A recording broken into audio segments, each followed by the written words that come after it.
JP모건 최고경자를 비롯한 월가의 거물들이 경기 침체에 대한 경고를 내놓고 있습니다. 인플레이션과 또 그에 따른 영향에 따라 경제가 궤도를 이탈해서 정도가 경미하든 심각하든 결국 많은 이들이 걱정하는 경기 침체에 빠질 수 있다라고 말했는데요. 아래 공포 정말 오는 걸지 관련 종목 뉴스 알아보시죠. 쏟아지는 전문가들의 발언에 경기 침체의 영향을 상대적으로 크게 받는 은행주와 미디어주들이 간밤 큰 폭으로 떨어졌습니다.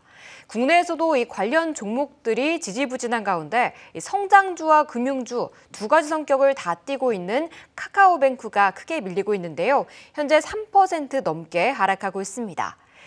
이 경기 침체에 상대적으로 영향을 많이 받는 나스닥은 간밤 2% 하락했습니다. 국내에서도 기술주들의 시작 분위기에 촉각을 곤두세웠죠. 대표 플랫폼 관련주 네이버 보시면 1.3% 하락하며 출발했지만 그래도 지금은 양봉으로 돌리려는 시도를 하고 있습니다. 최근 밸류에이션 정말 낮다란 분석이 나오는 가운데 현재 보합권까지 올라오고 있습니다. 이 경기 침체 우려가 커지며 국제유가도 약 1년 만에 최저치로 떨어졌습니다. 서부 텍사스 원유는 3거래일 연속 내림세를 이어가며 3.4% 하락한 74달러의 거래를 마쳤는데요. 우크라이나와 러시아의 전쟁 이후 증가분을 모두 반납했습니다. S오일은 연이틀 외국인과 기관의 동반 매도가 나오며 약세를 보이고 있습니다. 현재 2.4% 내린 83,600원 지나가고 있습니다. 지금까지 경기 침체 관련 종목 뉴스들 알아봤습니다. 자, 일단은 구체적으로 어떤 발언이 나왔는지 확인을 해보도록 하겠습니다. 일단 월가의 황제라고 불리고 있죠. JP모건 체이스 CEO가 인플레이션이 경제를 탈선시키고 경기 침체를 유발할 가능성이 크다라고 발언을 했고요. 또 이뿐만이 아닙니다. 골드만삭스 CEO도 앞으로 성장 둔화를 예상을 하면서 내년에 미국이 경기 침체를 직면할 것이다 이렇게 전망을 내놨습니다. 월가의 거물들이라고 불리는 사람들이 계속해서 경기 침체가 올 것이다 이런 발언을 하니까 당연히 시장은 좀 짓누를 수밖에 없는 상황인 것 같습니다. 네, 사실 시장이 위축될 수밖에 없는 분위기다라고 말씀드릴 수 있겠는데요.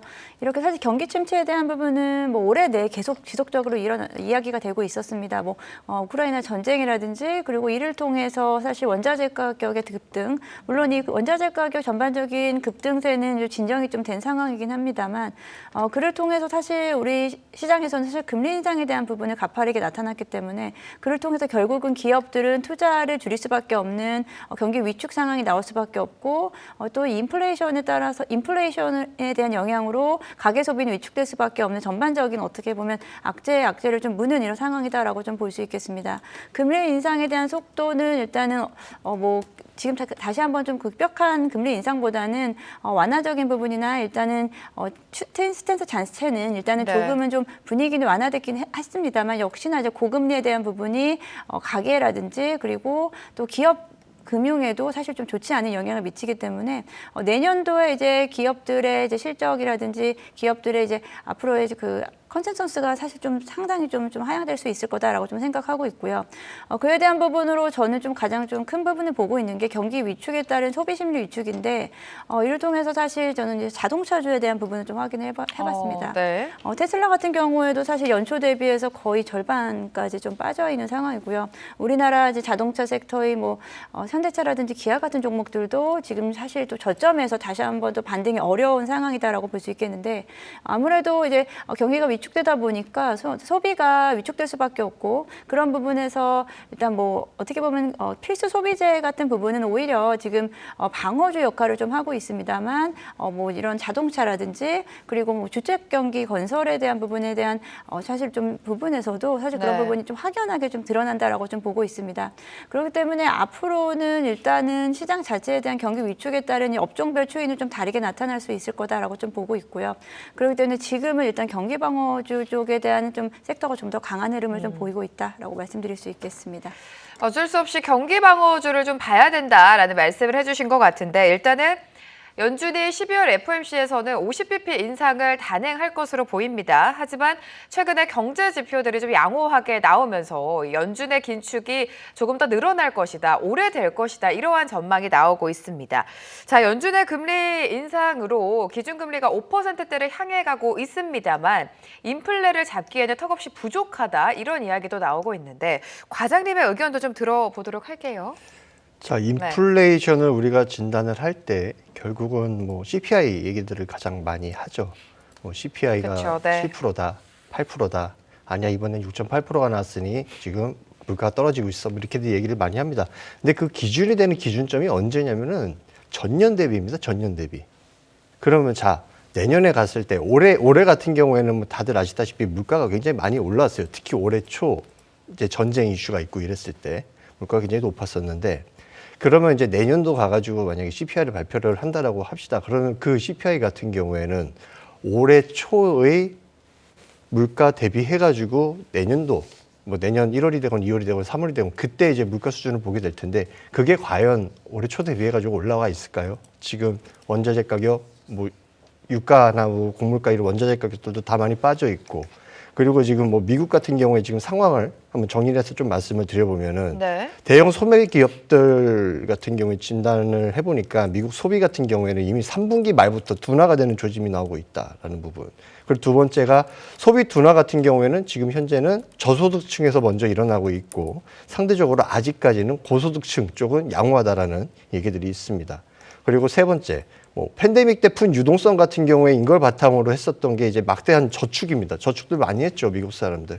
근데 그게 지금 소진이 되고 있고 오히려 신용 사용 비율이 더 늘어나고 있다. 이거 뭐 제가 여기서 말하는 신용은 뭐 주식 신용 매매 이런 게 아닙니다. 말 그대로 이제 돈을 빌려가지고 그걸로 소비를 하는 비율이 늘어나고 있다는 부분.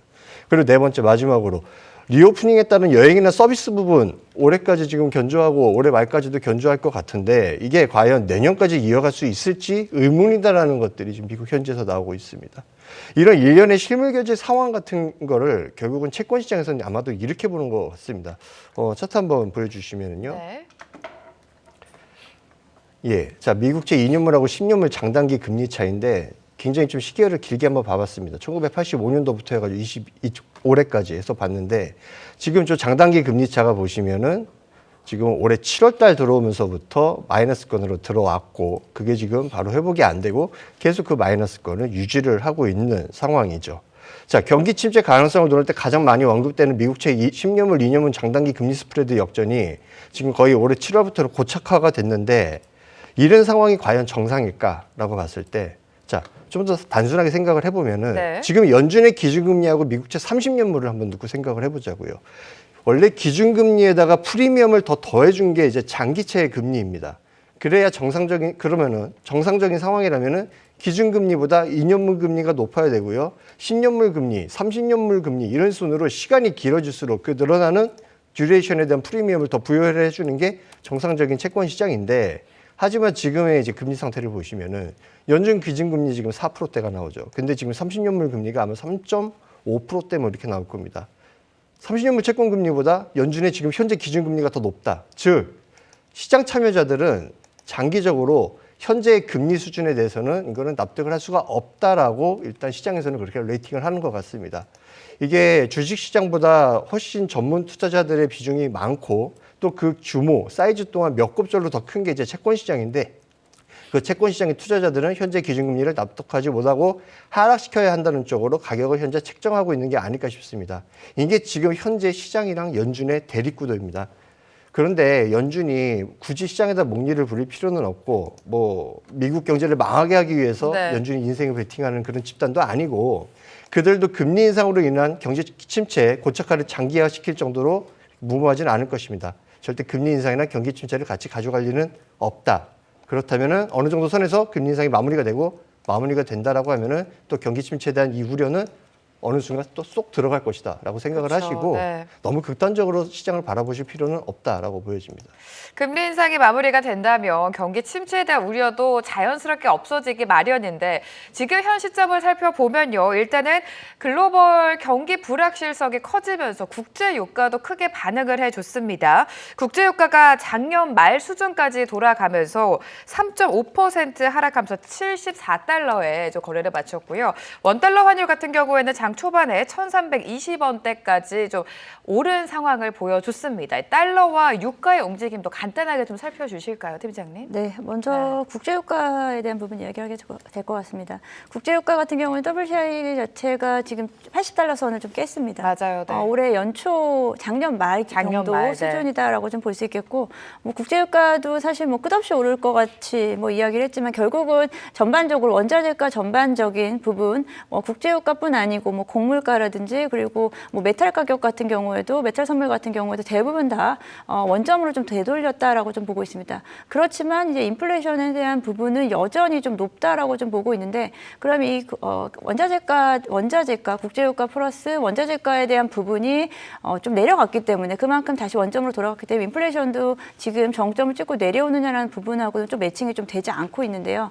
여기 국제유가는 또 한 가지는 마찬가지로 또 경기 위축입니다. 네. 국제유가가 이제 공급은 좀 조절할 수 있지만 수요 자체는 지금 사실은 그렇게 우리가 조절할 수 있는 부분이 아니거든요. 그만큼 이제 경기가 위축되고 소비 심리가 줄어들기 때문에 국제유가의 수요가 줄어들고 그렇기 때문에 자연스럽게 국제유가 자체가 좀 빠지고 있다라고 좀 볼 수 있겠고, 그에 따라서 우리나라 또 정유주에 대한 부분도 확인해야겠는데 네. 정유주 역시도 뭐 대표적으로 SO일이라든지 SK이노베이션 같은 정유주가 국제유가가 뭐 하락함으로 인해서 지금 주가가 또다시 또 밀리고 있는 부분도 있고요. 여기에는 최근에는 정제 마진이 거의 뭐 손익분기점 가까이까지 좀 빠지면서 정제 마진에 대한 어떤 그를 통해서 수익성이 좀 악화라는 부분도 같이 좀 동반하고 있다라고 좀 볼 수 있겠습니다. 그만큼 저는 일단은 시장이 지금은 인플레이션은 또 정점이지만 또 그에 못지않게 또 경기 위축에 대한 부분도 좀 크다라고 좀 보기 때문에 일단은 이런 관련된 종목들이라든지 관련 섹터는 당분간 좀 쉬어가지 않을까라고 좀 생각하고 있고요. 그런 부분에서 또 이제 환율도 한 가지 또 간단하게 얘기하면 네. 환율 역시도 지금 1,300선 중심으로 좀 왔다 갔다 하고 달러 인덱스도 올해 최고치인 110에서 지금 105 수준까지 좀 떨어졌습니다. 전반적인 어떤 분위기, 인플레이션의 분위기는 조금 또 이제 달러 강세에 대한 부분도 조금은 좀 누그러졌다라고 좀 볼 수 있겠는데 그럼에도 불구하고 주가는 왜 이렇게 반등이 쉽지 않느냐라는 부분은 결국은 지금은 경기 침체에 대한 부분이 좀 주식시장을 좀 짓누르고 있다라는 부분, 이 부분이 어떻게 좀 해소될 수 있느냐에 대한 부분, 분위기를 얼마나 좀 빠르게 전환시킬 수 있느냐가 뭐 올해 말 그리고 내년도의 주가 방향을 좀 좌지우지 않을까라고 생각하고 있습니다. 경기 침체 우려 속에 국제 유가가 지난해 말이죠. 12월 달 이후 최저치를 기록을 했습니다. 지금 달러도 유가도 시장에 반응해주고 있는데 이렇게 경기 침체 우려가 계속되는 상황 속에서 어떤 섹터를 봐야 될지 궁금하신 분들 계속해서 저희와 좀 함께해 주시면 좋을 것 같습니다.